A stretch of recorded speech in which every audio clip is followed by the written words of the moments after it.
Xbox is jacking up Game Pass pricing by 50%.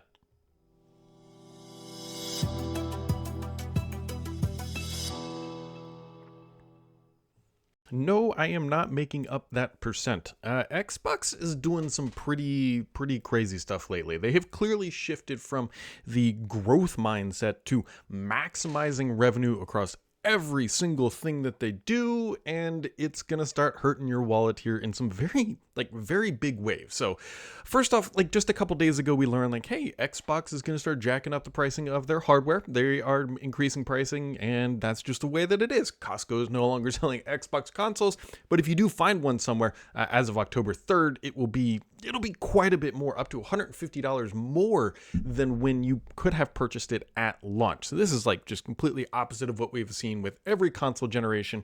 But hey, that is not what we are here to talk about. We are here to talk about what Microsoft is doing to what used to be known as the best value in gaming. Microsoft is updating Xbox Game Pass, and they're doing away with all those the core tiers and everything else. They're rebranding everything just once again because, why not? So they now have Essential, Premium, and Ultimate. So Ultimate is sticking around, and let's just dive into here because there's a lot, and I mean a lot going on from Microsoft. So as I noted here, pricing is increasing up to 50%. Xbox Game Pass Ultimate is now going to cost you $29 a month. And you cannot buy it on an annual plan where you get typically a 20% discount, which means that the Ultimate Game Pass plan now costs more than a Series S at launch. So $360 a year is what it's going to start costing you.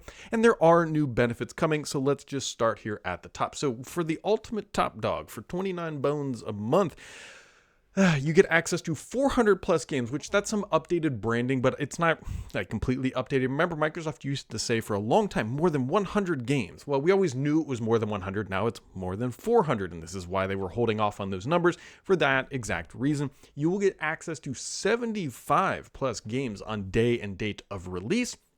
But most notably here, Ubisoft Classic and also Fortnite Crew, which I believe are both $10 a month items, are now going to be quote unquote included here within the product itself for Ultimate. So yeah, so just kind of, depending on what you're doing, that might be of good value. And they also say you can play and earn up to $100 a year through store rewards. There was also a lot of news this week about how you can no longer cash in rewards for direct Game Pass subscription. You have to now buy a gift card and then you can redeem it, which is actually a much less lucrative way to convert things. But either way, they're saying you can get up to $100 a year in store with their rewards program. But that, it's very credit card reward point feeling.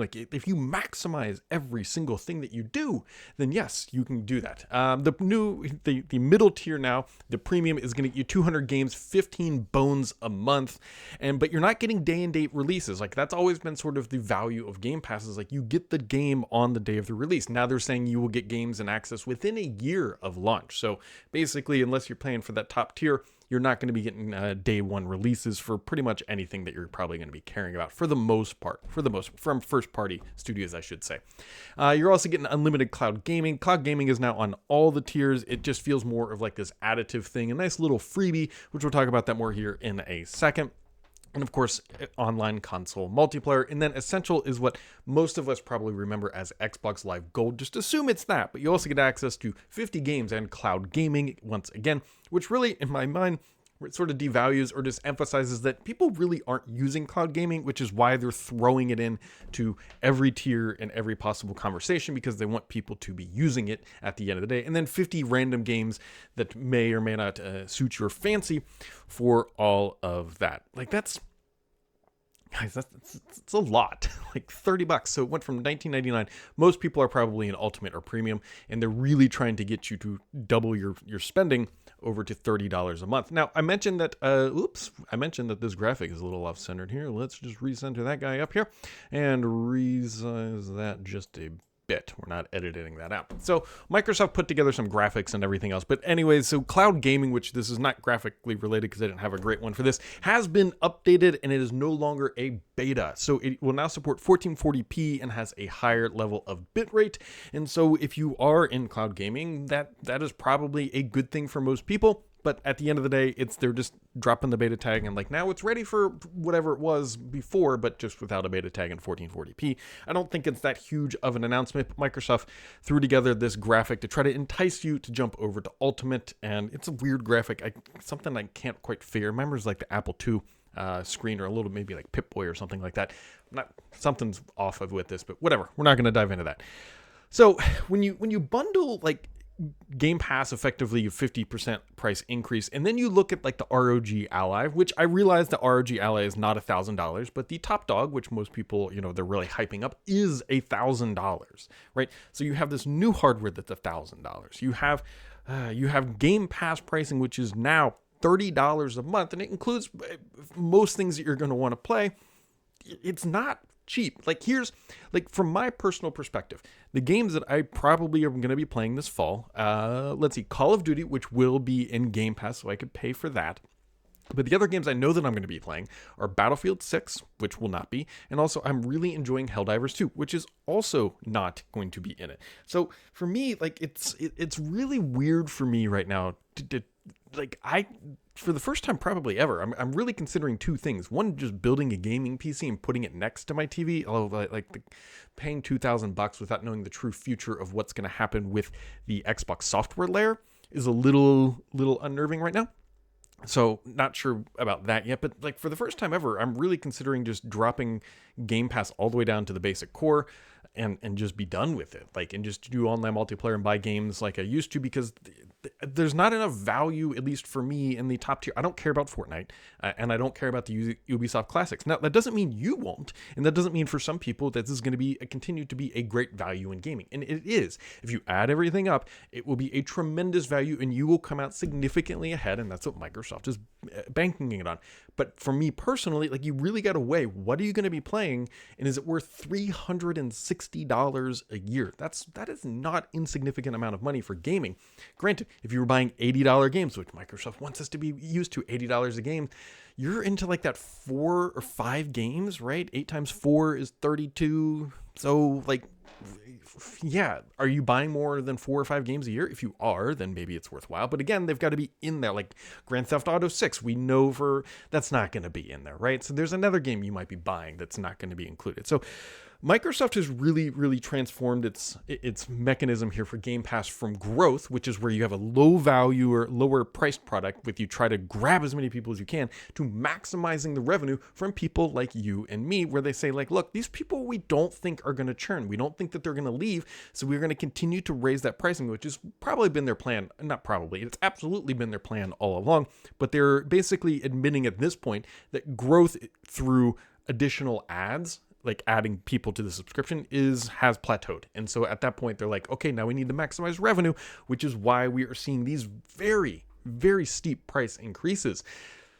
Yikes. I mean, I understand that this is a business and Microsoft has to make all this work, and that's their future, and they are just leaning into what is going to be moving towards less hardware, more software, but this subscription is expensive. I think this is for the first time, I'm a little bit bummed out about Game Pass. And I don't think I've said that since it's been, when did it launch? 2020 or something like that? It's always just been this tremendous value. But at this point, the value is there on paper, but it feels like I said at the top, credit card reward points. Yes, the Amex Platinum, which is $800 a year, you can totally get everything back and come out into the positive if you're willing to jump in and out. And you've got to play the game that is available in front of you. And I don't mean video games, but I mean, are you going to make sure you're going to get that $10 a month, not per year, but per month, that $10 rewards from Fortnite? Are you going to make sure you play enough Ubisoft classics to justify that $10 a month? And then are there enough differentiated Xbox first party games that arrive day and date that make it worthwhile? For many people, that answer is likely yes, but for a certain percentage that we don't know the exact percentage of, it is not. And I think I'm starting to fall into that category. I don't know if it's because I'm getting old or jaded or what, but this is the first one. Guys, I'm very curious if people who are paying for Ultimate currently at $19 a month are going to stick with it for $10 more per month.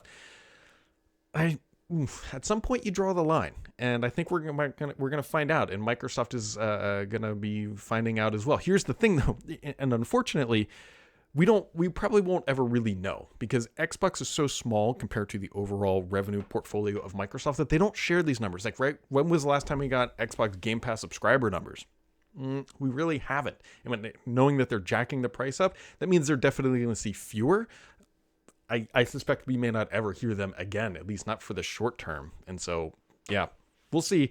I don't know. Everything about gaming is getting more expensive, not just Xbox. So it's not fair to just, say Xbox is more expensive. But like this channel is Xbox and Microsoft related, so that's why we drill into that. Somebody will point out that the new PS Slim in Europe has smaller storage to keep them maintain the same price.